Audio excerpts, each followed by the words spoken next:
Ever since the Netflix show debuted a couple of weeks ago, not a day has gone by where someone hasn't talked to me about spotting me on the series. My advice for everyone is not to believe everything you see on TV.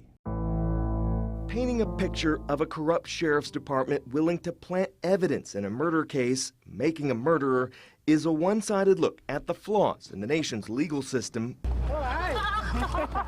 In 2003, Stephen Avery got out of prison after 18 years for a rape DNA proved he didn't commit. 2 years later, Avery and his nephew were accused of killing local photographer Teresa Hallbuck on the Avery property. Hey Steve, everybody's listening. What do you want to say today? I'm innocent. Avery always maintained law enforcement set him up, and the documentary makes a convincing case, but that didn't match my experience working the case in Wisconsin. From Stephen Avery's apparent fondness for the victim, to Avery's sweat in the victim's car, his gun linked to the shooting, and bleach on Dassey's jeans, a lot of evidence didn't fit the filmmaker's narrative and was therefore left out of the series. My coworkers and I camped out in the courthouse, logging hundreds of hours of trial testimony.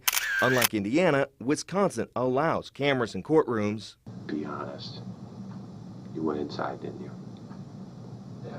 Avery's mentally challenged nephew, Brendan Dassey, confessed to the crime, although he later claimed he was coerced, and the investigation methods are clearly questionable. Finally, late this afternoon, Dassey's attorney told me over the phone he does plan to remove himself from the case. As one of a few dozen reporters who covered the Avery and Dassey trials at the time, I'm only in the Netflix series for a few moments. We, the jury, find the defendant, Stephen A. Avery, guilty of first-degree intentional homicide. Interestingly, after Avery's verdict 9 years ago, there was no public outcry. Most people in northeast Wisconsin, having heard the claims of a frame-up, believed that justice was still served. The filmmakers clearly want people to believe Stephen Avery was the victim of a frame-up.